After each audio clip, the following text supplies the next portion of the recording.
Hello and welcome to the Anatomy of Marriage podcast. I am your host, Melanie Studley. Good morning. My name is Seth Studley, and I'm a licensed marriage and family therapist. And today is day 7 of 100 days of Q&A. And today we're going to talk about how to stop criticizing your partner. And this episode of 100 Days of Q's and A's is brought to you by Audible. Go to audibletrial.com/anatomy of marriage to get a free audiobook on us because we love you and we want you to have a free audiobook. Go do it. Grow your brain.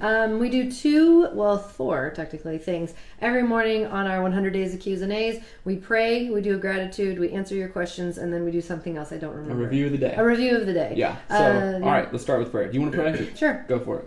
Dear God, thank you so much for all that you have given us, Lord. Help us make the most of our life. Help us make the most of our time together with people we love, and help us to be fruitful and wonderful on this planet. Amen. Amen. Speaking of fruitful and wonderful, what's up, Kenan? I'm thankful. Do you have a thankful? Go for it. Okay, think of one while I say mine. So I am thankful that you have a growth mindset, and I'll be very specific here. I am thankful that you got Brendan Bouchard's high performance planner. And I've noticed a trend. You find something and you get into it, and then I kind of check it out slowly and then dive into it as well. So you've been doing the high performance planner for, I don't know, about a week and a half, and I've really noticed a difference in you. And I bought one, and I just started mine today. So Thank you for kind of being the catalyst for that. That's You're awesome. welcome. It's a good planner. Yeah, it's red. Thank you for having a growth mindset last night about what I was talking to you about. Mm-hmm. That was awesome to not continue fighting. Really? Yeah. So thank you. Good.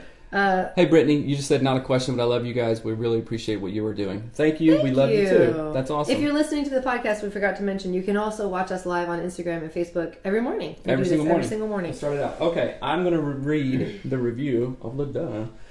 5 stars from Liz Doll. Unforgettable. Melanie and Seth bring an extremely refreshing perspective to marriage and relationships for anyone in any stage of life. It's funny, informative, and unforgettable. I'm so encouraged by the content and challenged to continually improve my understanding of those around me, particularly my husband, and our life we are building together.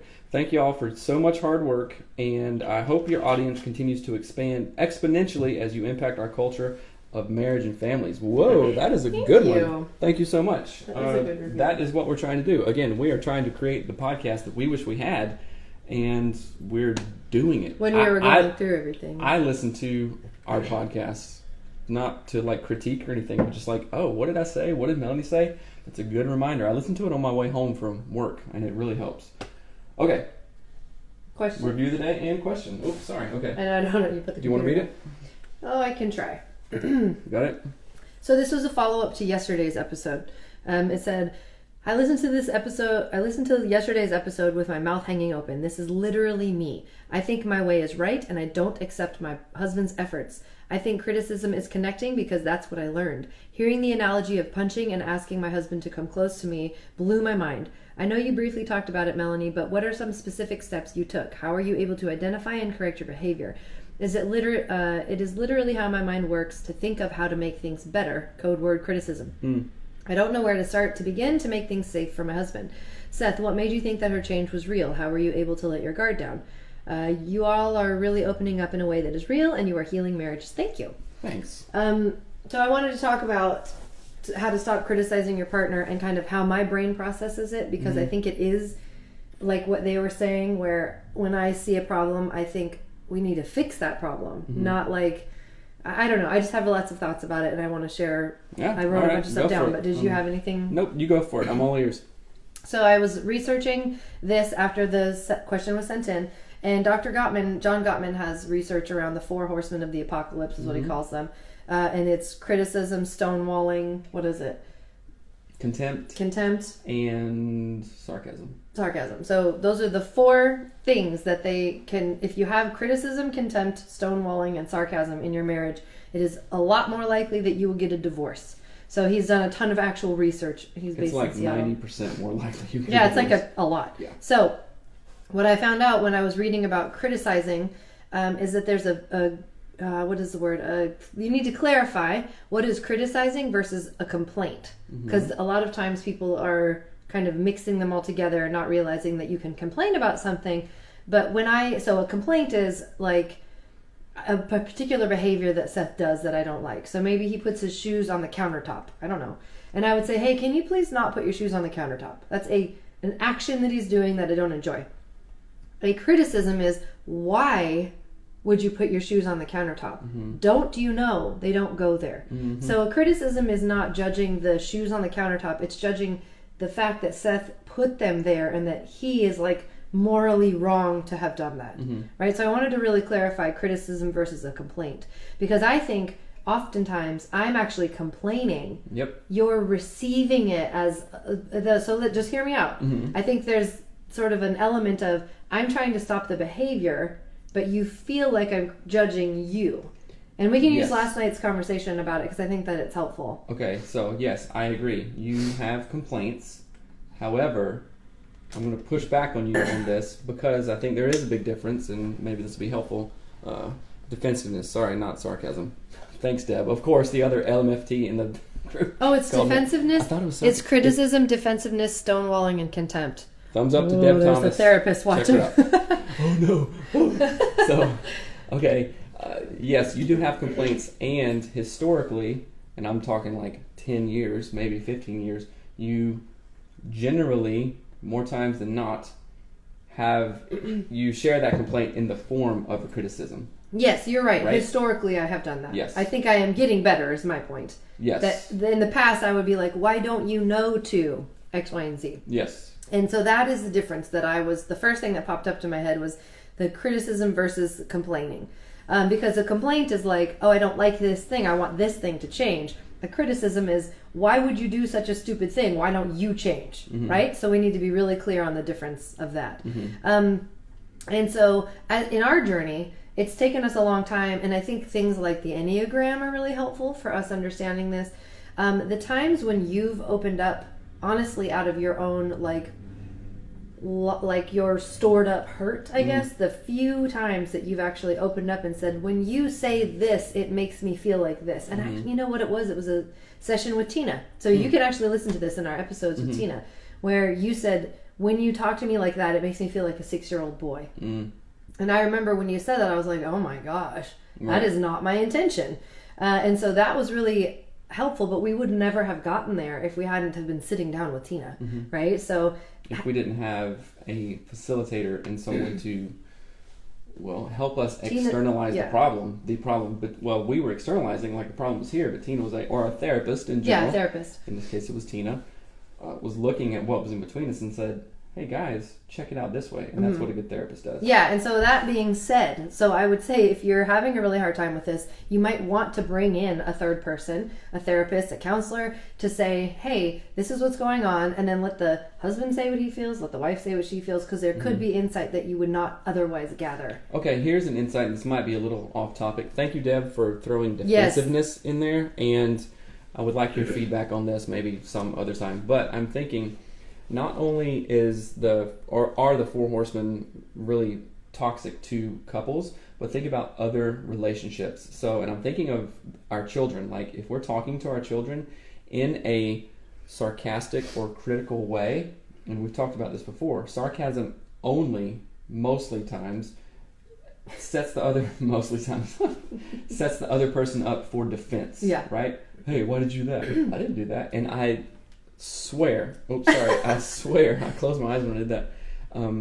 Sometimes our kids' responses are only defensiveness. So we have to absolutely monitor how we talk to them so we're not setting them up to be defensive. Of course, they're kids and they're going to do that, but I'm thinking not only in romantic relationships between you and I, relationships with our children or our grandchildren or people at work and stuff. So that is just, that could be a whole family, anatomy of family episode. The thing that came to my mind is, as I was thinking about this, I've really been thinking about this a lot in the last 24 hours, was that there has to be something there. So last night we got, not in an argument, but I was essentially saying to Seth, there is this thing that I'm seeing in our marriage with our parenting that is really causing a lot of strife, and I wanted to talk to him about it. But a lot of it was a list of like, this thing isn't helpful, this other thing isn't helpful, this other thing isn't helpful, and it causes this. And so, but my my natural inclination is to say it as a complaint or a criticism, right? Mm-hmm. And so as I was thinking about it last night, and we managed together to kind of get that conversation and steer it the right direction, and it went well. But what I was thinking like last night and this morning was there has to be something in between, and it's not exactly the clearing structure that solves this problem or answers the question. So what I was realizing was what I was upset about yesterday was that I had like literally an entire column of parenting expectations from you that were actually not, they were never explicitly said, for one, and they were certainly not being met, number two. And so then how do we get from, you know, if you behave this way as a parent and then it has this negative effect, how can I tell you about it, and then how can we resolve it? So I need to be able to say that this makes me mad because of X, Y, and Z. So what I'm thinking is maybe I don't need to say it to you. Maybe I just need to write it out in a Word document and get it out of my system like this, because I want you to understand how I'm feeling. Maybe you could journal it, but I don't think, at least. But hold on, let me say why I'm saying that. So for my personal feelings, I want to vent those things out. Right. So maybe that they land on a page, and that's where they land. And then from that thing that I have vented, the next channel over is all of the solutions. Right. And then I bring you the solutions list, not the vented list. Because that's what ended up happening. Remember last night when we were talking and I said, well, how do we fix this? And I held up the book and I'm like, this is the problem, not this thing. How do we fix this? And you got irritated, which is understandable. Because you were speaking to me in a way that you've done for a zillion years, and I'm not dissing you, I'm just saying that is our pattern. It's like this. It is like going to a restaurant, and maybe I chose the restaurant, and it's 50-50. Either it's going to be good food and good service, and people won't be loud, they'll just be normal, or it won't be. But I think the thing that you do is, in this analogy, the thing that you do is go to a restaurant that I picked, there's not good service or whatever, and you say, it's your fault that this evening has not been okay, right? So that is a complaint with criticism, right? I think that historically there's been a thing with I'm going to push back slightly. Okay. Because there's times when we have literally gone to a restaurant and I just didn't like it. I never said it was your fault. You internalized me not liking it as your fault. I've internalized it that way because the way that you shared that you didn't like it, right? So it's not the restaurant's fault the service is bad. It's my fault the service is bad. See what I'm saying? Does that make sense? I didn't never say that. I know that, but what I'm saying is historically the way that you have presented that complaint has been in the form of a criticism. You know what I'm saying? So it is our job to, because we have this pattern, write down stuff, what we're thinking about it, and turn that 80%/20% criticism and complaint into more of a complaint rather than a critical complaint. Does that make sense?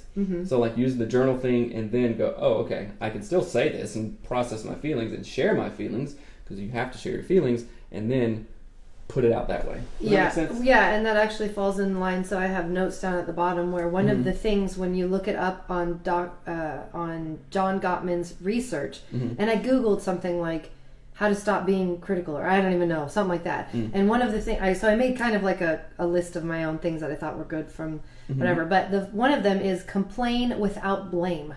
So I can say, oh, I don't really like this restaurant. I guess I could have said that in a very specific way. But that is what you said, but yeah, I mean, we didn't know to. But that is one of the main things where it's like, you can complain about the shoes on the countertop without saying, you're so dumb, you always put the shoes on the countertop, right? Like, you can say, stop reading the comments, I need you to focus. So we'll get to them. But so that's one of the things, is complaining without blaming. So in your relationships, when you see your husband doing something or your wife doing something that you don't like, you can say, you got to take a second first. That takes sort of control. Compose. And you have to say, okay, I don't like this thing that's happening. I can complain about that thing or bring a solution or an option to make it different, but I don't need to blame my partner for what they're doing or what, the fact that it's happening. So really identify your feelings. And I'm thinking of this in real time. Like if I get irritated at something, I can say, I can see that what's happening here is kind of irritating to me or stressful. Mm-hmm.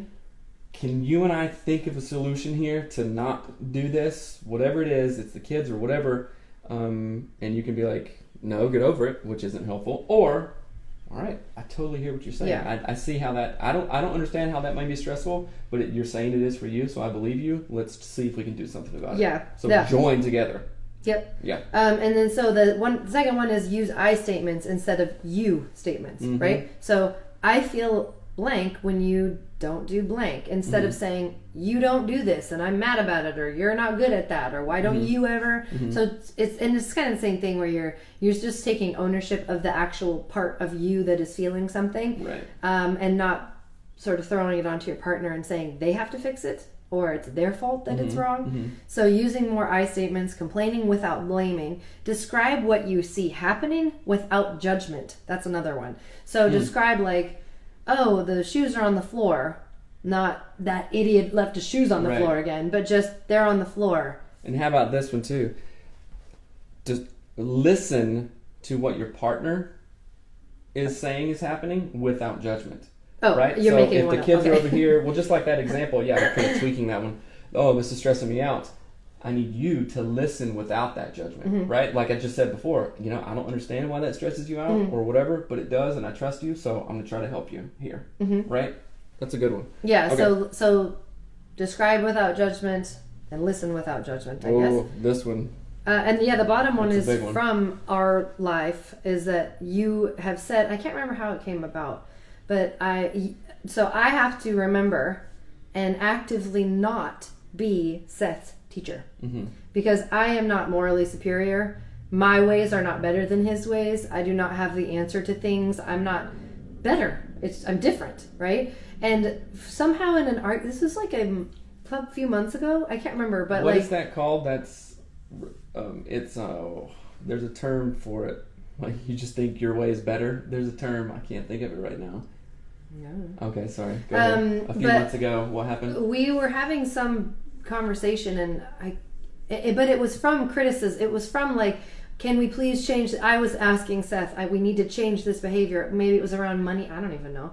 Something that like perpetually happened in our marriage.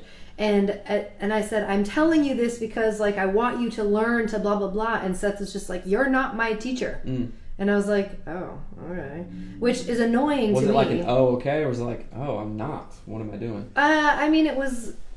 I don't know. More It's annoying to me still, because I'm like, well, I want us to both sort of move forward at the same pace that I want to move forward.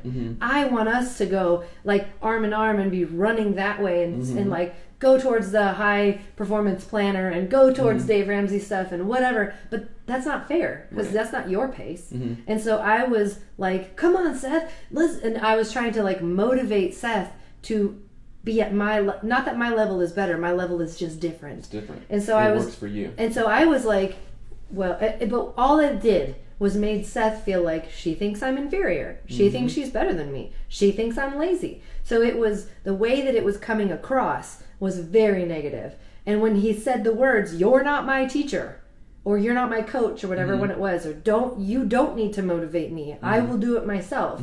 It kind of hurt my feelings, because that's my desire. It's just my desire as a person to do that with other people. So I was okay with your desire. I was just complaining at your methods, I guess. yeah, but it's just not my place to make Right. you be like, all right, I'm making all the things happen, and all the choices that I make are the ones we follow. Right. And so that sentence of "you're not my teacher" was really impactful for me, to help me kind of change the ways that because I was criticizing Seth based on my standards, right? Not his, which is some judgment, which is some like, I think my way's better. I have strong feelings about, even you say I have strong feelings about that when it's something that whatever, and then that produces a timidity in me to like, well, I can't do a lot of stuff because you're going to have strong feelings, and I just don't want to have conflict, so it's like this perpetual you know being what, able to feel like that's I'm myself because I know you're going to say something. Yeah, you hit a Feel key good. word, because I think Seth is really conflict avoidant also. As a 9, you're like the peacemaker.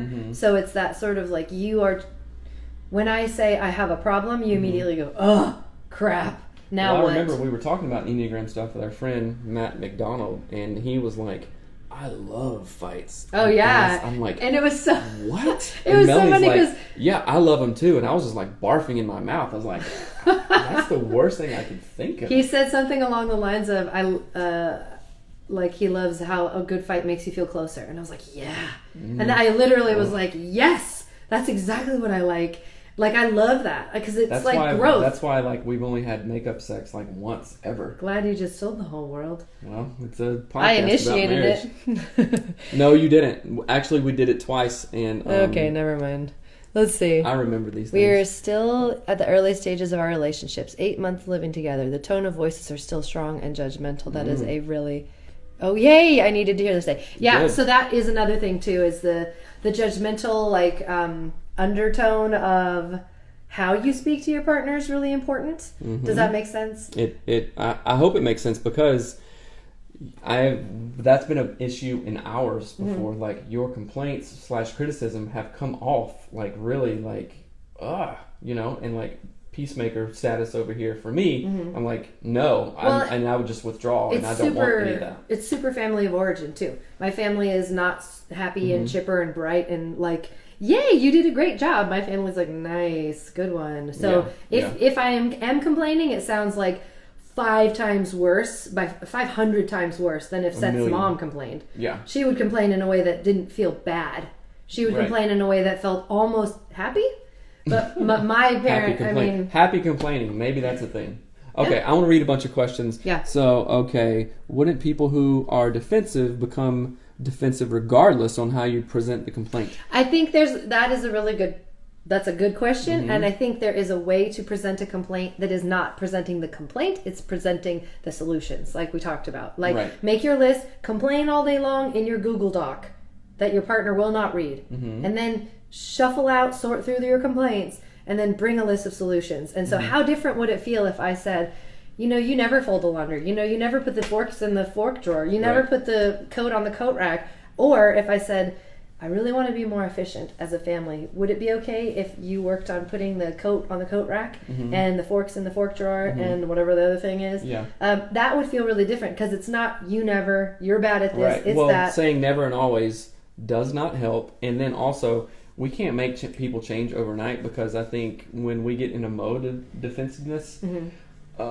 sometimes that takes us a long time to get there, right? And we can't expect things that take a long time to happen, to formulate, to become patterns, can sometimes take an equal amount of time to undo. Yes. Right? So don't get discouraged on that. So is it right to say that we need to learn how to communicate with your spouse? It is exactly right. That is what we are saying. So is it right to say that we need to learn to communicate? Yes. In fact, we need to start with unlearning, get this knowledge, unlearn some of the bullcrap that we've learned in family of origin and culture, and then rewrite how you want to communicate to your spouse, how you want to communicate to yourself even, how you want to be non-judgmental, how you want to be less defensive, how you want to drop sarcasm and drop defensiveness and criticism, even if your partner isn't on board, because we can't change the other person, we can change ourselves. And I would say there are tools for that. So the love languages is a good tool for learning how your partner is, like, communicating kind of the love languages. Yeah, that's a tool. Yeah, it's not I've had so many people read it and go, I'm a this, and then anything that doesn't happen that way. Yeah, it's helpful. Yeah. But the Enneagram is also really helpful to understand what makes people feel what they feel. That's something true. I think that people don't often think about. Okay, would asking your spouse what they think help in this? Like, this is an example. I feel like this. How do you feel? Yes. Yes. Yes, that would be awesome. You're saying exactly how you feel. You're explaining it, and then you're inviting your spouse to share their feelings. Clarity is always valuable in stuff. What does it say? Matt McDonald. It's because everything gets cleared out and there's makeup sex. That's funny. Barfing in my mouth. Heart. I know. Barfing Bring in my mouth. Bring a solution like a shoe 93. I don't get that. Oh, a shoe organizer. Okay, last one. Let's see, from our friend. How do you learn to share with your partner in a respectful and loving way? I'm so guilty of letting my emotions speak for me. Oftentimes I feel like being nice is me being weak, vulnerable. Speak to that, Melanie, because if you were happy, it was dangerous. If you were nice or pleasant, you'd get made fun of. So how do you speak to changing your mindset of being nice does not equal weak or vulnerable? I think it's a lot of that, like, again, I go back to the Google Doc concept of like writing out your ideas. And what I said yesterday with the idea of practicing it before you do it. I can't focus if you're touching the phone. Sorry.